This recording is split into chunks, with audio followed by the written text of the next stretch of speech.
Hello বন্ধুরা, আমার আরেকটি নতুন ভিডিও নিয়ে আপনাদের কাছে হাজির হলাম। আজকে আমি করব ধনেপাতার চাটনি।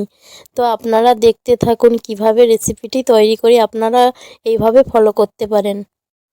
প্রথমে একটি বাটিতে পাকা তেঁতুল কিছুটা নিয়ে জল দিয়ে ভিজিয়ে রাখলাম। তারপরে ভালো করে ছেনে নেব।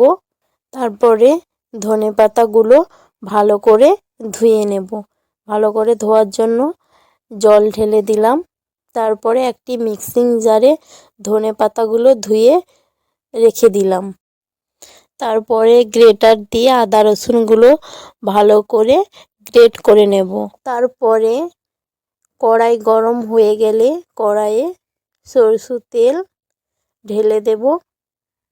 তারপর তেল গরম হয়ে গেলে 5 ফোড়ন দিয়ে দেব। তারপরে দিয়ে দেব আদা রসুন গ্রেট করা। ভালো করে নেড়েচেড়ে নেব। ভালো করে নেড়েচেড়ে না নিলে আদা রসুনের একটি কাঁচা স্মেল থেকে যায়। তো ভালো করে লাল করে নিয়েছি। এইবার ধনেপাতা বাটাটা দিয়ে দিলাম। দেখুন ভালো করে মিক্সড করে নেব। তারপরে দিয়ে দেব তেঁতুলটি ভালো করে মেশানোর পর তারপরে দিয়ে দেব চিনি। চিনি দেওয়ার পর দেখুন আমার একদম তৈরি হয়ে গেছে ধনেপাতার চাটনি। আপনারাও